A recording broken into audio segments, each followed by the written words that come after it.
Assalamualaikum warahmatullahi wabarakatuh. Waalaikumsalam warahmatullahi wabarakatuh. Kita masih dalam Reconnect with Quran. Reconnect with Al-Quran, dan alhamdulillah wajah saya sudah bercahaya. Iya. Mungkin karena sudah menjalani bulan Ramadan selama ini ya. Alhamdulillah ya. Iya. Kelihatan belum saya sudah lebih kurus? Iya, kelihatan.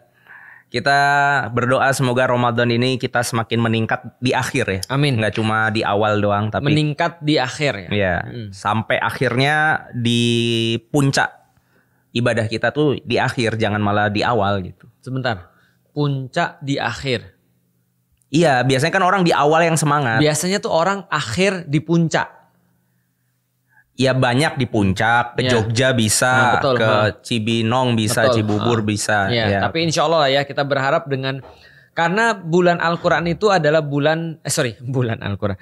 Karena Ramadan itu adalah bulan Al-Quran. Al-Quran. Syahrul Ramadan. Betul. Syahrul Ramadan alladzi Unzila fihil Quran. Oke, artinya aktivitas yang paling banyak terjadi di bulan Ramadan adalah harusnya aktivitas bersama dengan Al-Quran. Dan untuk itu, Kalau kita bersama dengan Al-Quran, maka kita akan menjadi semakin dekat dengan Allah. iya. Dan kalau Untuk sudah itu. dekat dengan Allah, Anda bisa dipanggil Allah, bisa jadi. Nggak apa-apa. Nggak apa-apa. Nggak apa-apa. Kalau dekat dengan Allah hari ini dipanggil ayo. ayo, Asal jangan sampai tidak dekat dengan Allah. lalu dipanggil. Maka Maka kita berusaha untuk mendekat kepada Iya. Al-Quran supaya bisa mendekat Salah dengan Allah. satu caranya adalah dengan mempelajari kisah-kisah manusia-manusia yang dekat sama Allah. Iya, karena Allah senantiasa bilang di dalam Al-Quran, siratal ladzina an'amta alaihim, gitu kan ya. Atau dengan ayat-ayat yang lain yang serupa, yaitu mengambil pelajaran dengan kisah-kisah. Dan teman-teman Siapa juga, itu? An'amta alaihim itu satu. mereka adalah alladzi an'amallahu alaihim minan nabiyyina was-siddiqin was-syuhada was-solihin. Yaitu adalah bagian daripada orang-orang para nabi, yaitu adalah para siddiqin, para syuhada, dan para solihin. Ini akan masuk ke solihin berarti? Ini masuknya pada Atau siddiqin? menurutku sih ini masuknya pada orang-orang yang soleh ya. Soleh ya. Atau bisa jadi syuhada.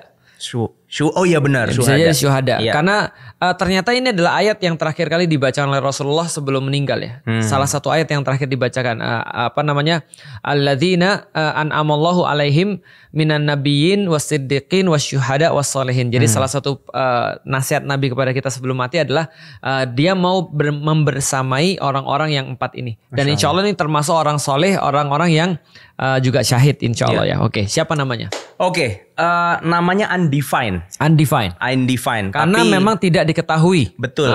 Betul. Tapi kalau julukannya ada. Ada. Julukannya An-Najjar. An-Najjar, Jadi- tukang kayu. Jadi dia disebut dengan nama Habib An-Najjar. Habib berarti orang yang dicintai. Ya, Al-Mahbub, orang Iya. yang dicintai, Habib. Habib An-Najjar. An-Najjar An-Najjar. itu si tukang kayu atau sang tukang kayu. Ya. Nah, mari kita. Asuri tuh. Asuri, orang Suriah dia. Oh, orang Habib Suriah. An-Najjar Asuri. Antum tahu nggak di kota mana? Solo. Bukan. Kan tukang kayu. Itu tukang Ya, antum tahu nggak di kota Iya, mana? nggak tahu. Dia sangat diyakini sekali itu di sebuah kota namanya Antakya. Antioquia. Antioch. Antakya atau Antakya, Turki. Dulunya bagian daripada Syam. Ya sekarang juga masih bagian daripada Syam sih. Dulu bagian daripada Suriah. Namanya Antakya, itu kota perbatasan antara Turki dan Suriah. Oh, Antakya. oke. Wilayah Turki bagian Asia paling timur berarti. Iya, Antioch. Timur Tenggara. Tenggara. Oh, agak bawah. Agak bawah. Antakya. Nanti teman-teman boleh search Antakya. Iya. Itu kota yang keren banget. Kota keren banget. Salah satu kota terkeren yang pernah aku datengin. Tapi aku sedih banget. Gempa ya? Iya, hancur lebur. Hancur lebur ya? Bener-bener, aduh ya Allah. Padahal antum sudah mau bikin Cradle of Civilization Betul. waktu itu. Termasuk yang hancur itu adalah Masjid Habib An-Najjar. Ada masjidnya? Ada masjidnya. Oh, Masya Allah. Termasuk yang hancur adalah Habib An-Najjar. Jadi Masjid Habib An-Najjar. Masjid, iya Masjid Habib An-Najjar. Dan di Antioch itu banyak sekali kenangan-kenangan manis orang-orang beragama. Oh. Termasuk orang-orang beragama Katolik pasti tahu Antioch. Pasti tahu Antakya atau Antioch. Karena kenapa? Karena dulu Peter, muridnya Peter Yesus. siapa nih? Peter Schumacher? Bukan. Peter McKinnon. Pen. Peter itu Petrus. Oke. Petrus itu pernah ngajar di sana. Di Antioquia. Di Antioch. Dia membuat gereja pertama di Antioch. Oh. Nah, alhamdulillah gerejanya ini. alhamdulillah benar nggak Iya apa-apa? benar, Oh, alhamdulillah benar, kan. oke. Kan itu kan orang tauhid, gitu kan ya. Aku kira belum lepas Iya, nih. Masih ada alhamdulillahnya sisa-sisa. gerejanya ini nggak rusak. Oh. Jadi gereja pertamanya Petrus itu nggak rusak. Nggak, maksudnya secara peninggalan sejarah untuk dipelajari kan? Iya, iya betul. Karena kan dan di situ aku pernah datang. Aku pernah video call sama bapakku. Aku bilang sama bapak ibuku, Mi sudah datang ke sini belum? Pi udah datang ke sini belum? Kenapa? Ini gereja pertama tempat Petrus ngajar. Terus aku liatin, ini kalau ini ada altarnya, di situ ada lubang. Lobang untuk lari ketika dipersekusi. Jadi mereka tuh ketika lagi ngisi kajian nih, itu pas, wah ini ada pertanda apa nih gitu kan ya. Pas mereka lagi ngisi kajian ini, dia bisa bergerak. Nah, sesuai dengan kemampuan saya. Jadi ketika mereka lagi ngisi kajian, terus tiba-tiba datang orang Romawi, itu lari tuh mereka tuh ke situ. Jadi ada selalu dipersekusi itu. Nah itu tempat yang banyak bersejarah. Ada banyak juga makam makam sahabat-sahabatnya Yesus. Sebentar, tapi Petrus itu sudah di masa ketika Yesus sudah diangkat jadi Tuhan ya sama mereka ya? Enggak. Oh belum? Dia masih tauhid. Oh berarti dia benar ini? Dia masih tauhid. Petrus ini orang benar nih? Petrus ini orang dalam benar. pandangan Islam maksudnya? Dalam pandangan kita juga masih orang benar. Karena kan kita tahu ya bahwasanya Yesus itu hidup sampai tahun 33. Ini yang lahir di Adana atau mana itu? Yesus lah di Adana. Bukan, Petrus atau siapa? Bukan, itu Saul. Saul nanti jadi Paul. Oh Paulus. Oh beda lagi. Paulus sama Petrus beda. Paul itu orang Tarsus, orang Adana. Oh. Tapi dia juga orang baik menurutku. Oke, tauhidnya masih beres. Menurutku tauhidnya juga masih beres, walaupun dia punya banyak perbedaan dengan Petrus. Menurutku dia juga orang-orang baik yang ngajarin yang baik. Nah, problematika menurutku akan datang beberapa ratus tahun kemudian. Yaitu jadi bayangin ya, ini kan 33 Yesus wafat kata mereka ya. Mereka yakini. Setidaknya terus di situ ditinggalkan ada 12 sahabat nih ceritanya nih. Hawariun atau 12 sahabat itu. Nah, itu antum bayangin ya, dari tahun 33 sampai 325 kan jauh ya? Jauh. Nah, itu menurutku di situ masih tauhid. Oh ya, FYI ya, 325 itu adalah Konsili Nisea. Konsili Nisea. Titik di mana akhirnya mereka berkumpul untuk mengangkat Yesus jadi Tuhan kan di kota gitu. Nikea atau Iznik. Betul. Nah, jadi aku pikir wah itu nostalgic banget kota Antakia. Tapi ya mudah-mudahan lah kota itu segera dibangun ya. Ya kan mereka suka nge-recovery kan dalam bentuk aslinya. Tapi 7 tahun itu katanya recover. Oh, baru bisa beres lagi. Tapi setidaknya kita tahu bahwa Habib An-Najjar itu ada di situ. Oke. Jadi itu cerita tentang Petrus dan Paulus. Makasih ya. Makasih banyak. Semoga memperindah Ramadan kita ya. Bagus sekali ya. Enggak, karena gini, ini penting ya. Menurutku ini penting.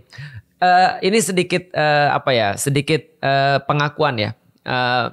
Aku itu ketika masuk Islam, bukan testimoni, pengakuan tuh bahasa Inggris pengakuan tuh apa sih? Confession. Aku mau confess. Kayak hijab alila dong. Itu konveksi.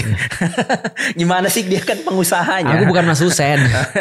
Jadi aku mau confess. Dulu ketika aku baru masuk Islam, aku merasa bahwa agama Islam itu beda banget dengan agama-agama yang lain. Oke. Dalam istilah pengertian agama Indonesia ya, bukan pengertian yang benar. Nanti kalau mau yang benar silakan ikut nge-slow untuk ngerti istilah agama. Tapi aku merasa bahwa agamaku tuh beda dengan agama-agama yang lain. Islam ini keren, Islam tuh bagus. Tapi ketika aku sudah belajar tentang Islam semakin banyak aku justru yakin agama ini sama. Antara Islam dan yang lain. Dari dulu, bukan. Jadi gini lebih tepatnya. Agama tuh sama. Antara nabi-nabi dari awal sampai dengan Nabi Muhammad. Itu agamanya sama. Iya Islam. Termasuk dengan yang diyakini oleh mereka sebagai agama Katolik, Nasrani. Itu menurutku sama semuanya. Karena kenapa? Banyak hal yang sama. Karena kenapa? Antum bayangin ya. Orang Indonesia kan banyak kan Muslim. Dia hati-hati dengan pemurtatan. Hati-hati lu nanti di situ dibaptis lu. Dibaptis itu diapain? Dibaptis dibayat bukan? Bukan, dimandiin. Oh iya, dimandiin. Baptis itu dimandiin. Nah, ketika dibaptis dimandiin, pertanyaanku adalah gimana cara orang masuk Islam? Orang masuk Islam, syahadat. Sebelum syahadat ada sunnahnya. Mandi dulu, mandi wajib. Syahadat, baru sholat 2 rakaat. Pertanyaanku, mereka mandiin tuh ngapain? Ketika ada orang mau masuk. Dan dimandiin kan, dibersihkan. Sama membersihkan daripada hadas. Sholat ada nggak sholatnya? Mereka ada ya? Ada juga. Doa juga ada. Puasa ada nggak? Ada juga. Semua hampir sama. Sunat juga ada. Artinya semua hampir sama. Nah, justru ketika aku merasa kita tuh sama, mereka malah bilang enggak, kita beda lu. Udah lu kalau lu Isa aja lah. Yesus udah, jangan ngomongin Yesus lu. Aku pernah diprotes. Katanya jangan masuk kamar orang. Katanya jangan bahas agama orang lain. Lu masih nostalgia agama yang lama apa lu bahas-bahas Yesus? Dalam pikiran gini, Loh. Emang di dalam Al-Quran gak bahas Yesus apa? Sama dibahas Yesus. Iya, artinya kalau memang ini adalah agama yang sama, bukan berarti kita masuk kamar mereka. Betul. Ini masih agama kita. Betul. Kalau kamu meyakini Yesus versi kamu gak apa-apa. Tapi aku meyakini Yesusku versinya begini. Iya. Gitu loh. Loh, kenapa lu pakai nama Yesus? Emang gak boleh? Itu kan ya. Iya, Emang lu siapa menentukan istilah? Itu baru sekarang atau sudah dari dulu sih mereka itu berjuang untuk memisahkan antara Isa dengan Yesus? Ternyata dari dulu. Oh gitu. Ternyata dari dulu. Tapi ya ada yang mereka nyamain, ada yang beda. Contoh misalnya kata Allah itu kan Muslim ya. Mereka menyebutnya dengan Allah. Padahal di dalam Alkitabnya Tuhannya namanya Yahweh. Yehuwa. Itu bukannya Yahudi. Yahuwa itu di dalam Alkitab. Jadi Yahuwa. Ya kadang-kadang kan kalau misalnya di dalam Alkitab kan ada banyak ya, ada Elohim. Ya sebenarnya kan sama ya, cuma pronounce-nya aja beda. Elohim kan Allahumma. Elohim kan Allahumma. Misalnya contoh kayak tadi Yahuwa dan segala macam. Ya pokoknya itu tentang istilah lah ya. Abraham. Iya, Abraham. Ibrahim. Yakub. Gitu kan ya. Yakub. Gitu kan ya. Lalu kemudian apa lagi? Yesua. Yesus gitu kan ya. Yesua. Ada Yasua. Yesus itu bacaan juga Isa. Bukannya Joshua itu Yusa bin Nuh itu? Yosua itu Yosua Yusha bin Nun, bukan Isya. Yusha bin Nun. Yusha bin Nun, iya benar. Itu adalah Yosua. Yasua. Itu ada ingat loh, di kita juga ada Isa, ada siapa lagi yang mirip-mirip? Ada Nabi Ish bin Yakub. Ada lagi kalau di sana tuh ada, aduh kok aku jadi lupa ya. Yesaya, Yosua, Yesus itu beda-beda. By the way, Yesus itu juga bukan pronunciation daripada Ibrani loh. Oh, terus dari mana muncul? Yesus itu pronunciation Yunani. Yunani itu kalau antum pergi ke Turki kemarin ke Konstantinopel, itu semua orang Yunani itu tidak bisa kecuali memakai konsonan di belakang. Jadi harus dimatiin. Mereka harus matiin, nggak boleh dihidupin, nggak boleh ada vokal. Berarti bahasa awalnya adalah Isa, Isa, jadi Yesus. Oh. Tulisannya Yesus. Iya, Yesus tulisannya. Oh. Kristos itu ya Chi sama Ro, terus jadi Kristos. Tadinya apa pertamanya? Ya nggak pakai S. Oh. Nah berarti kemudian ketika di dalam bahasanya adalah Al-Masih. Cuma nggak ada Al-Masih di sana, jadi Kristos. Oh. Jadi Yesus atau Isa Al-Masih jadinya Yesus Kristus, itu nggak ada masalah. Tapi by the way intinya adalah aku merasa kok sama banget ya. Iya. Termasuk kisah-kisahnya mereka juga relate dengan kita. Yeah. Dan by the way Habib An-Najjar As-Suri ini adalah orang Suriah dan berkeyakinan iya. Dari mana nih kita ngelihatnya tauhid? Okay. Tapi dia adalah umatnya Nabi siapa? Dia kan ada 3 nabi nanti yang diutus. Betul. Tapi di-mention emang namanya. Aku membaca kalau seandainya Ashabul Kahfi yang kita bahas kemarin adalah dari Musa sampai dengan Isa. Maka Habib An-Najjar ini adalah pasca Isa. Setelah Nabi Isa. Makanya yang berkeyakinan setelah Nabi Isa sampai Nabi Muhammad bukannya nggak ada nabi. Nah, makanya di dalam Al-Qur'an yang dikisahkan bahwasanya kami mengutus 3 rasul kepada mereka. Yang dimaksud rasulnya adalah para rasul. Para rasul ini adalah para sahabat Isa, Hawariyun. Oh gitu. Dan di Antakia itu ada 3 sahabat Yesus atau Hawariyun yang mereka bilang adalah para rasul. Jadi sampai sekarang orang Katolik menyebut nih Yesus itu dibersamai oleh para rasul, 12 rasulnya. Intinya orang yang membawa risalah. Tapi maksudnya bukan nabi sebagaimana. Nah, kalau istilah kita rasul itu adalah orang yang membawa risalah daripada Allah. Ada nabi, ada rasul. Tidak semua nabi rasul. Oke. Tapi setiap rasul pasti nabi. Nah, tapi kalau penyebutan 3 orang ini rasul apa nabi? Bagi mereka Hawariyun. Bagi kita? Bagi kita ada pembahasan tafsir Hawariyun. Oh. Gitu. Oke, kita masuk ke ceritanya teman-teman. Tadi baru pengantar ya. Pengantarnya panjang kan? Luar biasa. Kok ini lagi? Nggak ada gambar lain. Oh, iya, Udah, Allah. anggap aja pokoknya ini Roma. Iya. Gitu kan. Susah nyari gambar-gambar itu. Iya. Udah bagus ini. Iya. Ya, jadi ini setupnya ceritanya ya di Romawi. Romawi. Baiklah. Intinya begitu. Jadi ini bukan Iya. asal bul kafe ya ceritanya. Pasca Nabi Isa. Oke, pasca Nabi Isa. Nah, complete story-nya bisa dilihat di surat Yasin ya. Yasin. Nah, Luar biasa. Bahasa gundul lagi ya nih ya. Luar iya, biasa. nggak ada artinya lagi. Iya. Artinya di sini nih. Mana artinya? Ini dicontekan Wah, di jahat sini. banget antum. Waja'a min aqsal madinati rajulu yas'a. Antum gak cerita sebelumnya? Iya, background story dulu. Ya, Jadi oke. pada masa itu banyak sekali utusan-utusan. Oke. Tapi ini kalau berbicara nabi berarti sebelum Nabi Isa ya. Ya. Itu kan yang bahkan sampai dikatakan orang Roma itu sampai bisa bunuhin berapa ratus nabi itu sehari. Benar. Gitu kan ya? Kenapa sih mereka begitu? Sebenarnya mereka itu sudah terpengaruh sama Yahudi. Ingat loh, ini masa-masa, lihat ya. Ini masa-masa kalau ini adalah pascanya daripada Nabi Isa, berarti setelah Nabi Isa, berarti ini masih bisa melibatkan Yahudi. Karena Yahudi kan baru diusir dari Baitul Maqdis, itu kan 135 Masehi. Oke. Nah, itu kan baru diusir 135 dan nggak boleh balik lagi ke sana. Nah, tapi Berarti mereka ini- masih ada di daerah situ. Oh, berarti sebelum 135 mereka masih bercokol dan menguasai pemikiran orang-orang di istana bahkan segala rupa ya. Dan kita harus ingat siapa yang memprovokasi Romawi untuk menyalib Yesus. Yahudi. Oh. Itu adalah yang memprovokasi Yahudi. Yang lebih tepatnya adalah bos-bos Yahudi namanya Sanhedrin. Mereka punya majelis ulama Yahudi. Wow. Namanya Sanhedrin. Mui gitu kan ya. Ya itu kalau bahasa kita ya, tapi nggak gitu juga sih. Iya. Nah, jadi itu adalah Sanhedrin namanya. Nah, itu yang memprovokasi dan mereka bisa punya suara yang didengar sama orang-orang Romawi. Oke. Tapi ketika mereka sendiri bikin masalah dan di-ban sama orang-orang Romawi. Berarti emang dari dulu sampai sekarang itu memang orang-orang di belakang layar mereka itu ya? Oh iya, dan masalahnya adalah mereka tuh kayak PKI. Waduh. Setelah mereka itu provokasi untuk menghilangkan satu bagian daripada masyarakat, mereka sendiri bikin kudeta. Oh. Itu pemberontakan Bar Kokhba itu.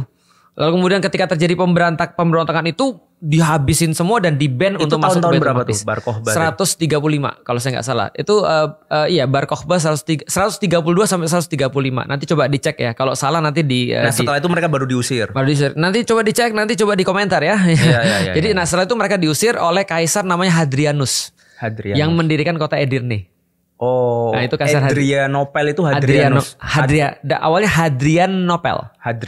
Hadrianopel itu didirikan oleh dia 135. Hadrianus mendirikan sebuah perjanjian bahwasanya tidak boleh orang Yahudi masuk lagi ke daerah itu. Maka daerah itu yang awalnya namanya Yudea diganti menjadi namanya Aelia Capitolina. Masih ingat Capitolina? Capitol artinya Yang 3 tadi. dewa tadi. Aelia itu nama keluarganya, nama keluarga Hadrianus. Jadi Aelia Capitolina artinya kotanya Hadrianus yang ditujukan untuk menyembah 3 dewa itu. Nah, maka kemudian ini Jupiter, kejadiannya di situ. apa tadi Jupiter, Juno sama Minerva. Nah, itu adalah ditujukan untuk itu. Nah, maka ini kejadiannya ya di situ. Mereka sudah nggak suka sama orang-orang Yahudi dan mereka kemudian dalam tanda kutip membunuhi orang-orang yang bikin rusuh. Karena mereka sudah udah jengah ngelihat orang Yahudi. Sebenarnya bukan mereka masalahnya sama orang Nasrani, enggak, tapi sama orang Yahudi. Karena Nasrani akhirnya dibuat oleh mereka kan sebagai sebuah agama negara. Oke. Pada tahun 325 gitu Oke. ya kira-kira. Intinya mereka yang sudah banyak membunuhi nabi itu di masa pasca Nabi Isa berarti. Iya. Berarti ini ada 3 Hawariyun. Iya, ada 3 Hawariyun. Tadi apa? Aku bilang mau ngomong tersangka tapi kan ini bukan tersangka. Siapa kemungkinan besarnya? Ya. 3 itu? Ada kemungkinan besar ya Petrus. Yang kedua Simon atau Syamun. Simon. Yang ketiga seperti biasa aku lupa. Nanti coba komen ya. Serius aku lupa. Yang ketiga ini siapa? Nanti cari ya. Ya nanti cari. Siapa tuh temennya Peter sama Simon tuh? Simon. Nah, Iya. nanti coba aku cari ya. Oke. Coba aku cari sekarang aja Pak ya. Ya udah carilah sambil Ya, dicari. sampai antum Intinya cerita adalah lah. ada sebuah tempat di daerah Suriah berarti sekarang Ya. ya. Di mana 3 Hawariyun ini berdakwah tapi mereka itu dinafikan sama Ya. umatnya. Oke. Nggak didengerin lah. Ya. Namanya nggak direken ya. Bahkan boleh dibilang ya dikucilkan lah 3 nabi ini. Lah kemudian wajah amin aqsal Madinah rojulun yas'a. Akhirnya kemudian terlihat ada orang datang dengan tergopoh-gopoh.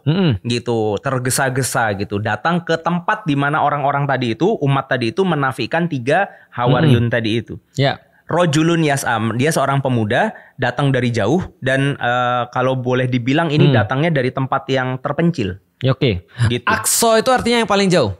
Oh gitu. Wajah min aqsal Madinah. Aqsa itu adalah ujung. Kayak Masjidil Aqsa. Itu the farthest mosque. Berarti then there come from the farthest part of the city. Sudah kayak Harry Potter. Berarti kabupaten paling deso. Bekasi. Iya. Jadi Habib An-Najjar orang Bekasi, guys. Iya. Macet nih, jalannya jauh nih. Ya, akhirnya dia datang, kemudian dia berkata, "Qala ya qaumit tabiul mursalin." Dia kemudian berkata, "Wahai kaumku." Gak dapat lagi. Nanti lah aku coba kesana lagi ya. Yaudah. Nanti kalau yang tahu komen ya. Iya. Oke. Mereka berkata, ya dia berkata, tabi'ul mursalin. Ikutilah utusan-utusan itu. Ya, para mursalin. Kenapa kamu nggak ikutin mereka? Ya. Ada kalimat menarik, ya kaumi. Kenapa dia nyebutnya kaumku? Karena dia adalah orang lokal. Dia orang lokal. Jadi perlu diingat teman-teman sekalian, bahwasanya Yesus itu orang mana? Nggak tahu. Yesus itu lahir di Bethlehem. Orang baik-baik. Iya benar, orang baik-baik. Orang baik-baik dan orang baik ya. Iya. Nah artinya dia lahirnya di Maqdis. Dia lahirnya di Baitul Maqdis. Iya. Artinya dia orang Maqdisi, dia orang Palestina. Atau gampangnya orang Maqdisi lah. Okay. Nah orang Bethlehem besar di Nazaret, karena itu dia dibilang adalah Yesus orang Nazaret. Nazaret jadi Nasrani enggak? Betul. Ada yang berkata bahwa dari Nazaret itulah kemudian dikatakan Nasoro. Nah, bahwasanya orang-orang ini, Yesus ini punya banyak murid. Murid-muridnya sudah pasti ya orang-orang di sekitar situ, tempat dia berdakwah. Nah, tempat ini adalah di tempat yang lumayan jauh daripada asal mereka. Mereka berdakwah di sana. Jadi, bisa dikatakan bahwasanya ini orang lokal.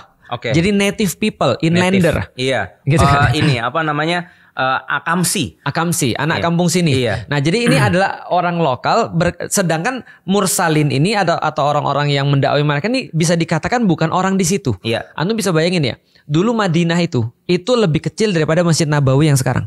Lebih kecil dari pagar tembok pinggirnya. Betul. Itu. Berarti kalau misalnya di luar itu, berarti dikatakan bukan Madinah. Itu sudah di luar Madinah. Antum kebayang nggak tuh kalau misalnya kita sudah lewat, kita dari tengah tuh rumah Rasul misalnya, lalu kemudian jalan ke pagar, itu sudah keluar kota. Jadi orang-orang zaman dulu bisa itu jamak kosor. Bisa jamak kosor.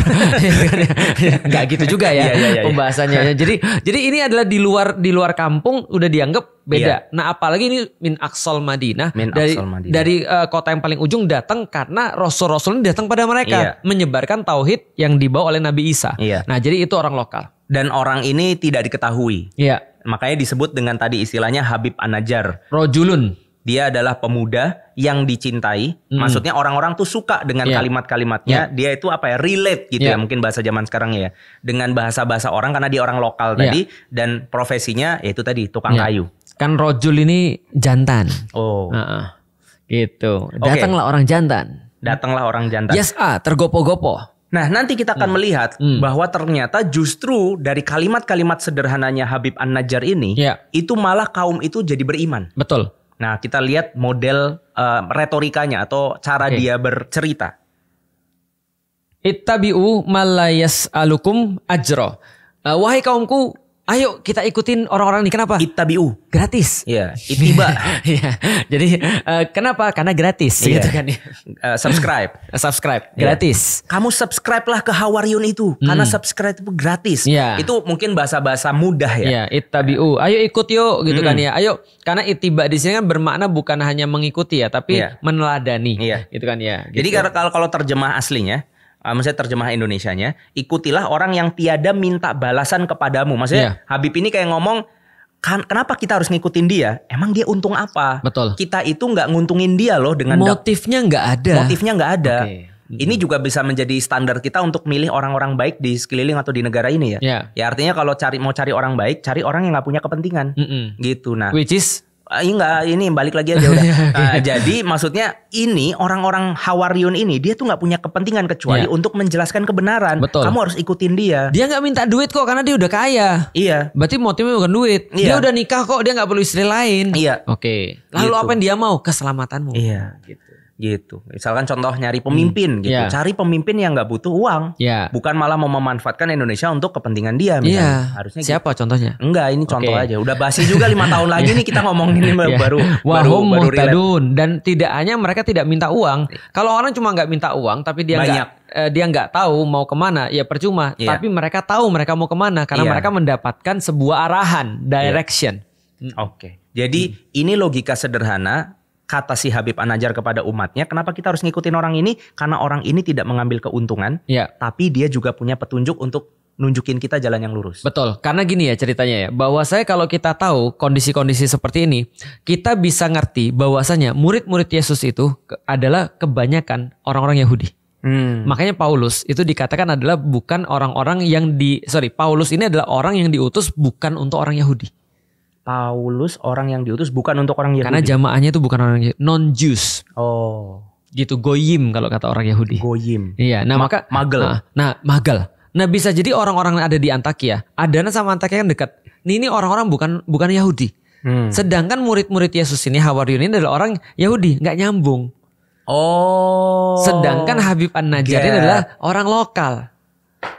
Aku paham. Ini berarti menginspirasi kita bahwasanya ya Allah itu membagi kesempatan dakwah itu kayak Allah membagi kesempatan rezeki. Benar. Bisa jadi ulama-ulama kita orang yang berilmu. Betul. Tapi ya kita nggak kebayang gitu, kayak misalkan ada anak pang nih, tiba-tiba lagi di jalan, sampingnya temannya lagi ngelem, terus sebelahnya dia ternyata lagi nonton YouTube-nya Ustadz Adi Hidayat. Kayaknya nggak nyampe gitu. Gak mungkin. Nah, yang bisa dakwain anak pang, ya berarti orang lokal atau bahkan anak pang yang udah hijrah. Betul. Kecuali kalau anak pangnya itu adalah memang senang Adi Hidayat. Iya bisa jadi sih. Cuma ini kan berbicara keumuman anak pang. Iya, kemungkinan besarnya kan harusnya nggak nyampe, nge-gap gitu ya. Betul. Nah, ini dan serius loh, Ustadz, aku punya banyak orang yang ketika aku kasih tahu kayak nama Ustadz Abdul Somad, mereka nggak tahu siapa. Iya, kemarin aku didatengin sama anak Agim. Assalamualaikum bang, permisi ya bang. Gitu, aku dipanggil abang-abang. Permisi ya bang gitu. Ya. Iya makanya aduh ya. Gitu. Padahal aku bukan abang. Iya makanya. Nah itu, ya itu artinya di luar sana tuh banyak orang yang tidak bisa mengakses Islam, tetapi akhirnya bisa ketika ada middleman kayak Habib An-Najjar, di mana dia orang lokal. Makelar. Dia bridge, dia jembatani. Gitu. Dan itu bagian daripada kesempatan kita nih yang bukan ulama untuk bisa beraktivitas dakwah. Tidak serta-merta ada seorang ustadz dia bisa diterima. Iya. Tapi kalau seandainya teman-teman sekalian itu bisa menggunakan bahasa setempat yang bisa diterima, maka ustadz-ustadz ini akan merasa sangat terbantu. Iya. Gitu. Karena banyak banget orang yang bilang, Ustadz saya harus dakwah tapi saya nggak tahu caranya gimana. Ya kamu lihat dirimu dulu, kamu tuh siapa? Benar. Oh ternyata kamu itu misalkan hobinya main golf, ya yang bisa dakwain anak-anak golf berarti kamu. Betul. Gitu. Dan kadang-kadang dari cerita Habib An-Najjar ini kita tahu bahwasanya bisa jadi seseorang yang bukan ulama itu lebih efektif. Lebih efektif, betul. Contoh ya, kayak misalnya contoh kayak ini pengusaha. Dia punya 3.000 karyawan misalnya. Terus dia pengumuman yang nggak mau sholat minggat ke karyawannya. Iya bisa kan? Iya. Lah kalau lo nggak mau sholat minggat sana dari perusahaanku. Sholat semua tuh. Benar. Sama seperti ketika pengusahanya yang tidak soleh. Oh contohnya ini, misalkan ada ustadz nih, dia hanif, hidupnya sederhana, terus dia ngomong dunia ini nggak akan bisa memberikan apapun buat kamu. Terus orang bilang, alah. Maksudnya ustadz ustadz kan memang nggak punya uang. Iya, lu gitu kan miskin. Iya, maksudnya tapi ketika ada orang super kaya, misalkan Elon Musk, kemudian dia ngomong bahwa udahlah nggak usah capek-capek lu kaya. Langsung orang quotes, masukin Instagram. Oh sangat menginspirasi. Elon Musk aja bilang begitu. Iya. Nah itu lo maksudnya. Lu miskin, nggak mau sholat, minggat. Ya kayak gitu ya. Aku nggak kebayang Elon Musk ngomong begitu sih, tapi ya udah kayak gitu. Nggak, maksudnya gini, kalau orang kaya aja merasa nggak ada apa-apanya. Lu kok miskin nggak mau sholat gitu maksudnya. Oh itu atau misalkan siapa temannya Rizko tuh yang lagi main game, dia lagi ditonton live misalkan sama jutaan orang, langsung takbir. Enggak, dia misalkan contohnya gini, oke guys ini lagi break dulu, gua sholat dulu ya. Terus dia pergi tapi live-nya masih jalan. Itu komennya tuh, wih dia aja sholat. Pro player sholat. Iya, pro player. Lu sudah player gitu kan ya. Lu player enggak juga, pro apalagi. Sholat kagak. Nah itu artinya banyak sekali inspirasi itu datang dari orang-orang yang sebetulnya bukan ulama atau ustadz. Nah, dan termasuk di antara adalah Habib An-Najjar. Emang peralatannya begini? Itu aku juga nyari ngarang. Iya, jadi semua ini ilustrasi. Gambaran ya. Gambaran. Oke, kita lanjutkan. Nah, ketika kemudian orang-orang ini bertanya, Ustaz, para kaum-kaum tadi, emang kenapa aku harus bertauhid sama Allah gitu, kenapa aku harus nyembah sama Allah. Nah ini adalah retorika berikutnya. Monggo Ustaz. Apa itu? A'atakhidu min dunihi. Mana sih? Ini ya Allah. Nggak kelihatan ayatnya. Aku baca yang bawah kok tiba-tiba di situ. Enggak. Iya itu potongannya agak salah motong. Ya udah gitulah. A'atakhidu min dunihi alihah. Iyuriduni rahman bidzurri la tughni anni syafa'atuhum syai'au wala tungkidun. Wala yungkidun. Wala yungkidun. Wala yungkidun. Kayaknya kita sudah mulai kabur mata ini ya. Maklum ya, ini podcast setiap hari kita kan ya. Mengapa aku akan menyembah Tuhan-Tuhan selain Dia memang? Mengapa aku harus mengambil selain Dia? Selain Allah. Selain Allah. Dia alihatan sebagai sesembahan-sesembahan. Padahal aku itu cuma menginginkan Ar-Rahman. Menginginkan kasih sayang atau Ar-Rahman itu Allah ya berarti ya. Bidurri la tughni ya. Tughni anni syafa'atuhum. Yang kemudian yang memberikan kepada syafaat. Memberikan kepada aku keselamatan. Syai'an. Maksudnya gini. Dia tidak memberikan kenapa aku harus menyembah Tuhan selain daripada Allah. Sementara Allah ini Maha Pemurah ke yang aku. Memberikan kepada aku ini semua gitu kan ya. Sementara yang lain nggak bisa nolong aku, nggak bisa ngasih syafaat sama sekali. Betul. Oke. Gitu. Jadi dan tidak pula menyelamatkan aku. Tidak pula menyelamatkanku. Artinya di sini Habib An-Najjar dengan sangat sederhana lagi bisa membuktikan bahwa sebetulnya yang ngasih keselamatan ke kita itu adalah Allah. Kenapa aku nggak nyembah Dia? Lah memang Tuhan kalian ngasih kalian apa? Emang Tuhan kalian bisa ngasih kalian pertolongan? Memang Tuhan kalian itu bisa ngasih kalian apa gitu kira-kira? Jadi kalau Tuhanku ngasih aku ini, kalau kalian Tuhannya ngasihnya apa? Oke. Kalau aku Praroro. Aku Janggar. Jadi bahasanya, tapi sekali lagi ini kan pembahasan dalam sebuah makna yang dipersingkat ya. Tapi maksudnya ya artinya di sini Habib An-Najjar bisa menjelaskan sebuah retorika berpikir yang sangat mudah diterima oleh kaumnya. Sehingga orang-orang kemudian mengatakan, iya benar juga ya. Savage berarti dia. Iya, savage. Artinya orang-orang tuh berkata, iya ya, kenapa aku malah jadi nyembah yang ini ya, padahal Allah yang ngasih aku. Betul. Dan Habib An-Najjar bisa membuktikan kalau yang ngasih kemurahan itu Allah gitu. Ya, yang ngasih kamu siapa? Kamu sholatnya ke siapa? Gitu. Iya, kira-kira begitu. Kalau seandainya kamu menghadap manusia, bos, kamu datang tepat waktu. Kenapa kalau dipanggil Allah kamu lambat-lambat? Gitu. Ya kayak gitu-gitulah ya. Pasti suaranya kayak gitu. Ya, gitu. Nah, lanjut nih. Ya. Kata Habib An-Najjar lagi, ini idza lafi dhalalim mubin. Ya. Aku yakin. Sungguh kalau aku berlaku demikian, kalau aku kemudian menyekutukan Allah, aku pasti dalam kesesatan yang nyata. Betul. Gitu. Aku yakin kalau aku gitu, aku pasti adalah seseorang yang sangat tersesat. Jadi di sini Habib An-Najjar ngasih fear. Satu hal yang secara efektif akan menggerakkan manusia tuh. Ya. Karena yang menggerakkan manusia cuma dua, fear and hope. Tapi fear lebih banyak menggerakkan manusia dibanding hope. Gampangnya kalau kita lagi ada di perahu, misalkan lagi ada di perahu nih, ketika kemudian kita punya emas, ternyata emas kita nyemplung ke dalam laut. Terus aku bilang, Ustadz, ambil Ustadz, nanti kita bagi dua. Daripada gue mati. Iya. Orang nggak akan mau. Walaupun emas itu sebuah hope. Tapi kalau urusannya sama fear, di mana laut itu ada hiu, ada segala rupa, belum tentu juga napas nyampe segala rupa, ya udah mendingan nggak. Ya, saya punya pertanyaan. Kalau bisa jawab, saya kasih 1 juta. Oh iya, saya Ustadz. Tapi kalau salah, bayar saya 10 juta. Nggak mau. Iya. Artinya fear itu lebih mendorong orang untuk melakukan sesuatu. Nah, ini juga bagian dari cara Habib An-Najjar jelasin. Gitu. Dia memberitahu resikonya. Nah, ternyata kalimat-kalimat yang semacam ini membuat umat pada saat itu diterima. Jadi mereka menerima tauhid dan lain-lain. Ya, tentunya ketika kemudian ada umat yang kemudian bertauhid, tidak lain tidak bukan setelah itu pasti ada orang-orang yang tidak beriman. Betul. Yang akhirnya tidak menyukai hal itu, khususnya orang-orang jahat. Tapi masalahnya adalah dia ini juga nggak ngarang-ngarang, Habib An-Najjar. Dia cuma meneruskan kata-kata yang disampaikan oleh para mursalin, tapi dengan cara yang lebih efektif bagi kaumnya, locality. Gitu. Mempertimbangkan kearifan lokal. Makanya aku kadang ngerasa ya, tapi ngerasa namanya GR ya. GR ku tuh kayak ngerasa mungkin ya aku bikin ngefast ngeslow itu bagian daripada cara untuk menyederhanakan. Terus aku ngerasa kayak wah berarti aku kayak Habib An-Najjar. Nah, cuma habis ini dia mati. Mau tuh. Iya makanya itu. Nah, habis ini apa yang terjadi sama dia?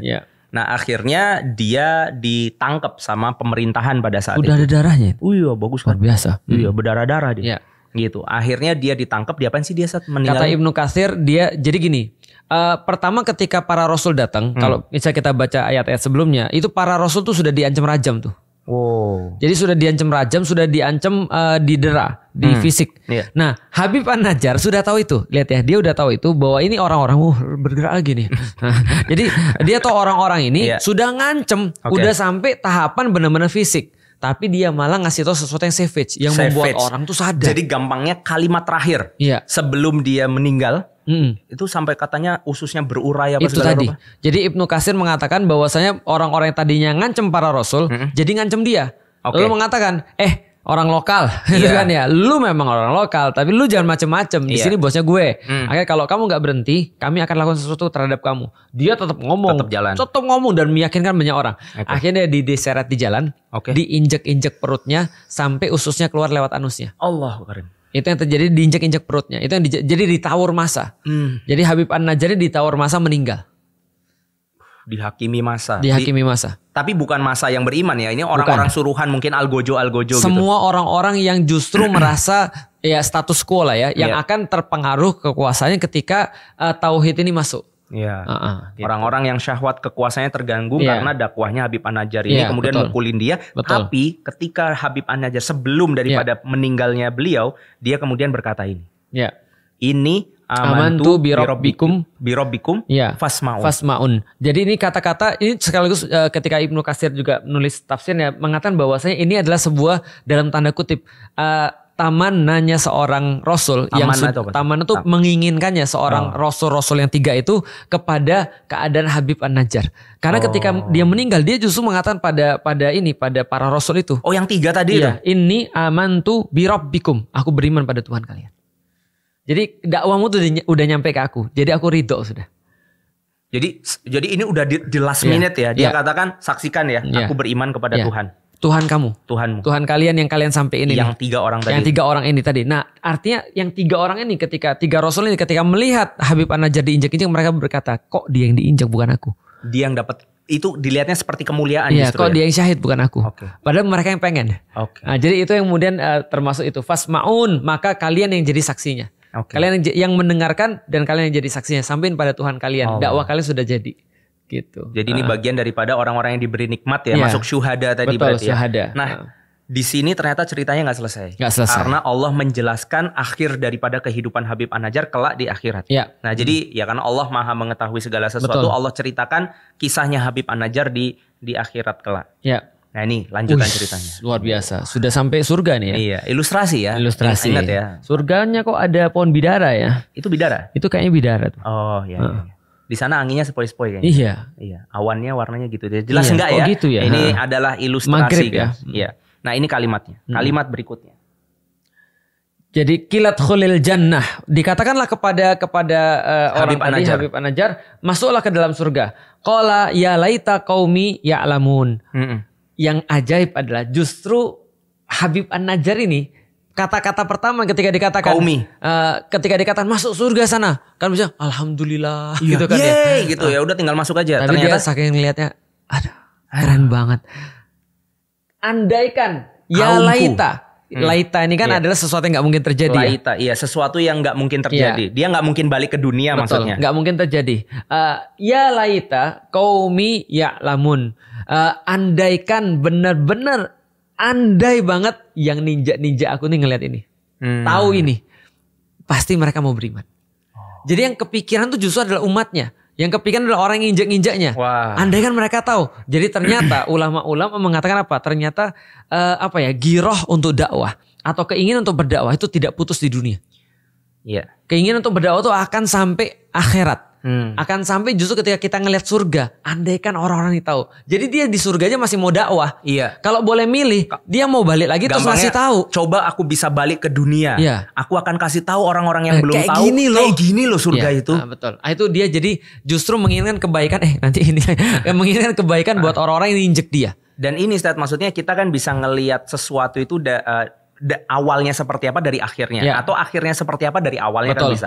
Nah dari sini kalau kita ngelihat bahwa pola pikirnya Habib An-Najjar bahkan sampai berpikir tentang kaumnya ketika surga di depan mata dia, itu tandanya kan betapa besarnya cinta dia terhadap kaumnya, umatnya saat dia berdakwah. Jadi dia berdakwah karena cinta, bukan karena benci. Bukan karena pengen ngoreksi, bukan karena ingin membuktikan dia benar, apalagi bukan karena uang, apalagi bukan karena dia itu merasa bahwasanya dia lebih tinggi daripada orang lain. Jadi alasan kenapa dia tergopoh-gopoh tadi, ya wajah tadi itu Aqsal Madinati rajulun yas'a tadi. Jadi ketika dikatakan dia tergopoh-gopoh, ternyata kita jadi tahu sekarang bahwa terburu-burunya dia itu adalah didorong rasa cinta. Orang ini harus tahu banget tentang Islam. Ini keren banget, ini keren banget. Ayo kita bikin, ayo kita bikin acara, ayo kita bikin ini supaya orang-orang tahu tentang Islam. Girohnya tuh sampai segitunya. Betul. Masya Allah. Lanjut. Bima ghafaroli Rabbi wa ja'alani minal mukromin. Tahu apa? Mereka tahu apa? Ya lamun, apa yang harus mereka ketahui? Andaikan apa yang harus mereka ketahui? Jadi kalau aku bisa jadi udahlah ini kita bakar. jadi ketika mereka itu kalau aku bisa balik ke dunia, aku akan kasih tahu apa? Bima ghafaro li Rabbi. Kenapa aku bisa dapat ampunan Allah? Karena ketika di hari kiamat yang paling diperlukan orang adalah ampunan Allah. Wa ja'alani minal mukromin. Aku ini bukan siapa-siapa. Aku ini orang kampung. Aku ini orang di ujung kota. Tapi Allah kok sampai muliakan aku kayak begini. Sedangkan aku tuh bukan siapa-siapa. Aku cuma melakukan tugas dakwah. Kok gini banget? Maka dia pengen balik lagi untuk ngasih tahu tentang ampunan Allah yang dia terima. Walaupun kita juga nggak tahu ya, mas ya ghafar itu kan semua diperlukan oleh manusia. Dan yang kedua adalah wa ja'alani minal mukromin, dan aku kemudian mendapatkan tempat sedemikian mulia ini. Luar biasa. Karena memang bagian daripada ekspresi orang-orang kelak di surga, insya Allah bagian itu ada di kita juga ya.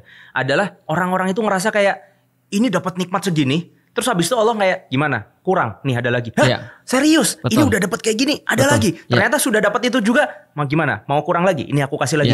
Ada yang lebih enak lagi ya Allah. Maksudnya orang-orang di surga itu selalu memiliki ekspresi bahwa ternyata ini kayak udah nggak mungkin ada yang lebih bagus. Lebih bagus. Ternyata ada. Ternyata ada lagi. Dan masalahnya adalah ketika dia ngeliat semua ini, yang pertama kali dia katakan tadi, ya laita qaumi ya'lamun. Jadi ada yang lebih keren. Jadi ibaratnya gini. Allah udah kasih surga nih. Terus Allah tanya mau apa lagi? Aku mau kasih tahu orang-orang. Boleh nggak? Ada nggak yang lebih mau nggak yang lebih bagus daripada ini? Aku mau. Ada permintaan lagi nggak? Mau. Aku pengen balik ke dunia. Pengen kasih tahu orang-orang. Berarti gambaran surga itu tidak cukup membuatnya pengen di surga. Paham gak sih maksudnya? Artinya kecintaan dia terhadap dakwah bahkan masih lebih tinggi daripada kenikmatan surga yang Allah berikan. Walaupun itu udah luar biasa banget. Karena jadi gini. Semua orang yang masuk surga akan melupakan dunia kecuali dua orang. Pertama adalah orang-orang yang syahid, itu pengen balik lagi ke dunia untuk syahid, untuk perang lagi. Yang kedua adalah orang-orang yang mengingat persaudaraan di dunia. Jadi dia pengen mengulang di surga lagi. Jadi ketika yang dirindukan oleh ahli surga di dunia adalah syahid dan ngobrol-ngobrolnya antara dua orang soleh atau banyak orang soleh. Nah, itu adalah yang diinginkan oleh orang-orang. Jadi ini kan syahid nih, pengen balik lagi. Ngasih tahu mati gak apa-apa, itu nikmat, pengen berkali-kali. Nah itu adalah kemudian yang lebih dirindukan daripada surga. Wah, jadi luar biasa ya. Coba kalau umatku tahu kenapa Allah ngampunin aku dan ngasih ke semua minal mukromin itu jadi gini, karomah adalah sebuah keutamaan atau kemuliaan yang dikasih kepada tamu. Ikram. Contoh misalnya kalau ada orang-orang biasa kita nggak kasih. Kalau ada orang biasa datang, kita mungkin ngasihnya nggak akan seistimewa kalau ada tamu penting datang. Tamu spesial. Ikram itu tergantung siapa yang datang. Nah, minal mukromin itu berarti yang memuliakan bukan manusia, tapi yang memuliakan Allah. Antum bayangin kalau manusia yang paling kaya aja ngasih kita makan apa ketika kita datang rumah dia. Ada orang yang paling misalnya paling sejahtera di satu tempat itu kalau ngundang kita seperti apa jamuannya. Ini yang menjamu Allah, yang mengikram kita adalah Allah. Nah dia bilang ini yang langsung layanin saya adalah kemudian Allah.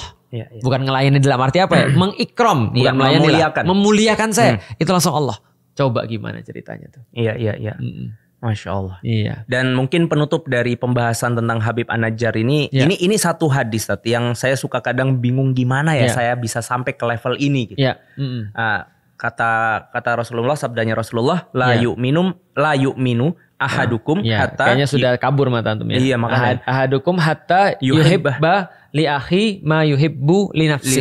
Nah, ini salah satu penerapannya adalah ini. Iya, tidak beriman dengan iman yang sempurna salah seorang di antara kalian sampai ia mencintai saudaranya sebagaimana ia mencintai dirinya sendiri kan? Ya. Artinya dia tidak suka sesuatu yang buruk terjadi pada saudaranya, sebagaimana dia tidak suka sesuatu yang buruk itu terjadi pada dia, dan dia akan menyukai sesuatu yang baik terjadi pada saudaranya, sebagaimana dia menyukai sesuatu yang baik itu terjadi pada dia. Jadi ketika misalkan kita punya kemampuan untuk beli sesuatu yang kita mau, malah kita mikirnya gimana ya biar teman-temanku juga bisa ngerasain hal yang sama. Betul, karena setiap orang, ya ketika dia mendapatkan kebaikan, yang pertama kali dipikirkan adalah orang yang paling dicintainya. Maka ketika aku misalnya mendapatkan makanan enak, yang pertama kali aku bilang adalah istriku harus aku ajak ke sini. Ketika aku mendapatkan tempat yang enak, aku akan bilang istriku aku harus ajak ke sini. Kalau aku misalnya dapat Islam, aku akan bilang ibuku dan bapakku harus kenal dengan Islam. Karena orang-orang yang mendapatkan kenikmatan, dia pasti akan ingat orang yang paling dicintai oleh dia. Nah, maka Habib An-Najjar ini gak mikirin yang lain, mikirnya malah orang yang injak-injak dia. Itu sefet itu udah di luar di luar kemampuan kita atau di luar bayangan kita. Maksudnya gini loh, untuk mencintai orang yang mencintai kita saja nggak mudah. Kadang banyak dari kita nggak mudah. Contohnya kita mencintai orang tua kita, kita mencintai ya saudara-saudara kita mungkin ya. Artinya, malah pas pilpres berantem. Nah itu masalahnya. Kan kemarin udah. Iya betul. Ini udah nggak berantem. Ntar 5 tahun lagi. Iya betul. Nggak tahu ya. Iya nggak tahu maksudnya. Jadi ketika kita harus mencintai orang yang sudah mencintai kita saja, banyak orang fail. Iya. Di atas itu masih ada kecintaan kita terhadap orang yang nggak segitunya mencintai kita. Betul. Gitu ya kan. Misalkan kita mencintai tetangga kita lah. Maksudnya kan tidak selevel orang tua kita tentunya. Tapi banyak orang yang fail. Tetangga pada ribut, gunjing-gunjingan dan seterusnya. Nah Habib An-Najjar ini ada di titik dia mencintai orang yang bahkan nginjek-nginjek dia. Berarti orang yang nyakitin dia pun dia. Kenapa dia bisa begitu? Karena rahmah. Wabi rahmatim minallah lingtalahum. Allah katakan kalau Allah tidak memberikan rahmat bagi Nabi Muhammad, mungkin Nabi Muhammad tidak jadi orang yang lain hatinya, akan lembut hatinya. Lain tapi lain itu lembut. Agak lain ya. Lain. Jadi wabi rahmati minallah, karena rahmat dari Allah lah lintalahum, maka engkau bisa berlaku lembut kepada mereka. Lain itu kayak ini. Antum tahu Daud itu bisa melembutkan besi. Apa Daud itu kan bisa melembutkan besi, bisa jadi gini. Antum lihat kawat tahu? Iya, Nabi Daud. Nah, itu Nabi Daud itu besi, itu bisa jadi kayak kawat. Jadi bisa bentuk besi. Nah, itu lain namanya. Jadi besi itu lain di tangannya Nabi Daud. Jadi ada sesuatu yang keras, bisa lain di tangan dia. Nah, artinya Rasulullah itu kalau ada orang sekeras apapun di tangan Rasul itu lembut. Nah, kenapa Rasul bisa mempunyai sifat lintalahum? Karena ada lintalahum, dia lembut kepada kalian karena ada rahmatim minallah. Ada rahmat wabima rahmati minallah. Wabima atau wabi rahmati minallah. Ya artinya wabima rahmati minallah. Balik ke cerita ke Ashabul Kahfi yang ketika dia berkata ya Robbana atina miladunka rahmah, itu juga bagian dari sesuatu yang nyambung ya. Artinya memang paling baik, paling tinggi itu adalah ketika Allah sudah ngasih rahmatnya buat kita. Ya betul, Masya Allah. Itu berarti kesimpulan kita ya. Jadi teman-teman sekalian, kesimpulannya adalah dalam cerita ini Allah mengajarkan kepada kita bahwasanya tidak ada yang remeh dalam dakwah. Dalam dakwah semua orang adalah penting dan setiap misi adalah misi utama. Bahwasanya apapun yang kita bisa kontribusikan terhadap kemudian dakwah ini akan menjadi suatu yang spesial. Dan saking spesialnya bahkan ketika kita sudah sampai ke surganya Allah, kita minta balik lagi. Dan apapun yang kita jalani di dunia ini sampai seperti Habib An-Najjar pun, mudah-mudahan kita tidak termasuk orang-orang mendapatkan sampai seperti itunya. Tapi kalaupun begitu, maka itu tidak ada apa-apanya dibandingkan yang kita terima, dan bahkan kita tidak pertimbangan sama sekali, dan bahkan kita mengulangi lagi. Allah.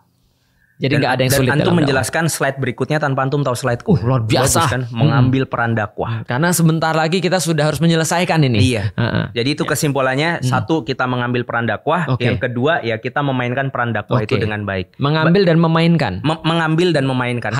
Karena banyak orang yang sudah mengambil peranan dakwah tapi tidak main. Tapi dia tidak bermain dengan baik. Luar biasa. Sederhana kalimat, gimana cara kita bisa bermain dengan baik dalam kancah partisipasinya kita. dalam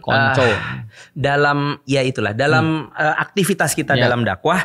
Nah, ini kita harus didampingi para ulama. Kita harus tanya ahla dzikri in kuntum la ta'lamun. Kita harus senantiasa bertanya kepada para ulama, pada orang-orang yang paham tentang Islam, tentang bagaimana cara kita berdoa. Artinya kita nggak boleh jalan sendiri juga. Mungkin teman-teman kalimatnya bisa didengar banyak orang, tapi tanpa arahan para ulama, tanpa agama yang lurus, itu malah justru jadi bumerang nggak sih, Ustadz? Maksudnya orang-orang itu kan, ya Ustadz pernah bilang bahwa setiap potensi kebaikan itu punya potensi keburukan yang sama di level itu. Artinya ketika ada kemudian teman-teman bisa ngeyakini nih orang-orang banyak, berarti dia juga bisa meyakini orang banyak untuk berbuat jahat.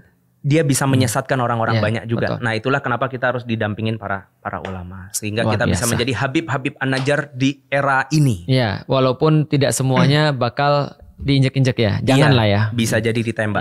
Itu yang juga ya. Ya, itu yang bisa disampaikan untuk podcast hari ini. Semoga bermanfaat dan selamat menjalani ibadah puasa. Dadah. Assalamualaikum warahmatullahi wabarakatuh.